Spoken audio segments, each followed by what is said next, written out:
എല്ലാവർക്കും നമസ്കാരം. ഞാൻ Manoj Pattekkad, health and beauty by Manoj. എൻ്റെ യൂട്യൂബ് ചാനലാണ്. Life is beautiful but very tough. Death is very easy. Life ബ്യൂട്ടിഫുള്ളാണ്, ജീവിച്ച് തീർക്കാൻ കുറേ പണികളുണ്ട്. ലൈഫ് വെരി ഷോർട്ട്, കുറച്ചുള്ളൂ. അത് നമ്മൾ നന്നായി ജീവിക്കാൻ ശ്രമിക്കുമ്പോഴാണ് നമ്മൾ സന്തോഷത്തിൽ പോകാൻ സാധിക്കുക. അപ്പം നമുക്ക് ലൈഫ് ഈസ് ബ്യൂട്ടിഫുൾ ആവും. ഡെത്ത് എന്ന് പറഞ്ഞാൽ ആർക്കും എപ്പോൾ വേണമെങ്കിൽ ചെയ്യാവുന്നൊരു കാര്യം. കാരണം ജീവിതത്തിൽ നിന്ന് ഒളിച്ചോടാൻ ആർക്കും വലിയ പണിയൊന്നുമില്ല. ജസ്റ്റ് കുറേ മാർഗ്ഗങ്ങളുണ്ട്. എസ്പെഷ്യലി കേരളത്തിൽ, ഗൾഫിലൊക്കെ ലിപ്റ്റൻ ടീ എന്നാണ് പറയാം എല്ലാവരും. അറബികൾ ലിപ്റ്റൻ, അത് ലിപ്റ്റു എന്ന് പറയും അറബിയിൽ. അപ്പോൾ അത് നമ്മളെ കളിയാക്കി പറയുന്നതല്ല, അതുള്ള സംഭവമാണ്. കൂടുതലും മലയാളികൾ മരിക്കുന്നത് തൂങ്ങിമരണമാണ്. അപ്പോൾ നമ്മൾ മരണത്തിലേക്ക് പോകുന്നതിൻ്റെ മെയിൻ കാരണം, നമ്മൾ സന്തോഷം വരുമ്പോൾ കൂടുതൽ സന്തോഷിക്കുകയും ചെയ്യും, സങ്കടം വരുമ്പോൾ ഭയങ്കരമായിട്ട് ദുഃഖിക്കുകയും. ഇത് രണ്ടും വേണ്ട, എക്സ്ട്രീമിലേക്ക് പോകണ്ട.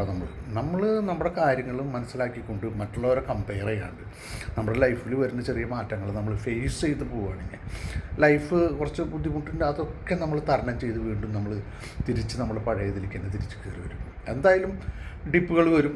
റോഡ് നമുക്ക് മുഴുവനും ഇവിടെ നിന്ന് തിരുവനന്തപുരം വരെ പോകുമ്പോൾ നമുക്ക് കുറേ ഗട്ടറുകൾ ചിലപ്പോൾ കിട്ടാം. ഒന്നുമില്ലാണ്ട് പോണെങ്കിൽ നമ്മൾ ഒരിക്കലും ചിലപ്പോൾ അത് നടന്നൊന്നും വരില്ല. അപ്പം നമ്മൾ ശ്രദ്ധിച്ച് പോവും. അതേമാതിരി തന്നെയാണ് നമ്മളൊരു ജേണിയാണ്, അത് ഷോർട്ട് ജേണിയാണ്. നമ്മൾ വിചാരിക്കും കുറേ ഉണ്ടെന്നൊന്നുമില്ല, കുറേ ഒന്നുമില്ല. അപ്പോൾ മരണം ഒരിക്കലും ഒന്നിനും ഒരു പരിഹാരമല്ല. മരണം നമ്മൾ തിരഞ്ഞെടുക്കുന്നത് നമ്മൾ ജീവിതത്തിൽ നിന്ന് ഒളിച്ചോടാണ്. മറ്റുള്ളവരെ, നമ്മളെ വീട്ടുകാരെക്കുറിച്ച് ഒന്നും ചിന്തിക്കാണ്ട് അവർക്ക് ഫുൾ ദുഃഖങ്ങൾ കൊടുത്തുകൊണ്ട് നമ്മൾ ഒളിച്ചോടുന്നതിൽ ഒരു കാര്യമില്ല. ജീവിതം സന്തോഷിച്ച് ജീവിക്കാനുള്ളതാണ്. അതിൽ നമ്മൾ കുറേ കൃത്യനിഷ്ഠകൾ പാലിക്കണം, കുറേ കടമ്പകൾ കടക്കേണ്ടി വരും, കുറേ ബുദ്ധിമുട്ടേണ്ടി വരും. എന്തായാലും നമ്മൾ ഭഗവാനിൽ വിശ്വസിച്ച് എന്തായാലും നമുക്ക് ഇത്ര നല്ലൊരു ലൈഫ് തന്നിട്ടുണ്ടെങ്കിൽ, അതും കേരളമായുള്ള സുന്ദരമായ ഈ ഒരു സ്റ്റേറ്റിൽ, അതും തൃശ്ശൂർ ജില്ലയിൽ നമുക്ക് ജനിക്കാനും ഇവിടെ സുഖമായി ജീവിക്കാനുള്ള അവസരം ഉണ്ടാക്കി തന്ന ദൈവത്തിനോട് നന്ദി പറഞ്ഞുകൊണ്ട് നമ്മൾ എല്ലാതരത്തിനും സമാധാനം ഉണ്ടാവും, അല്ലെങ്കിൽ അതിന് പരിഹാരം ഉണ്ടാവും.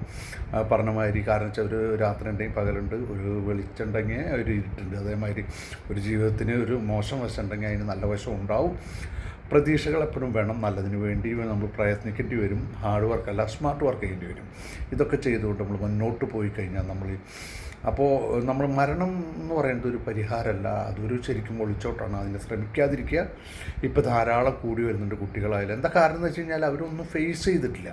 അവർ ജീവിതത്തിൽ വലിയ ബുദ്ധിമുട്ടുകളൊന്നും ഫേസ് ചെയ്യാണ്ട് ഇപ്പോഴത്തെ കാലഘട്ടത്തിൽ മൊബൈലും അതും ഇതൊക്കെയായി നമ്മൾക്ക് ഇത് മരിക്കാൻ വരെ ഇത് യൂട്യൂബിൽ നോക്കി മരിക്കുന്ന കുട്ടികളുണ്ട്.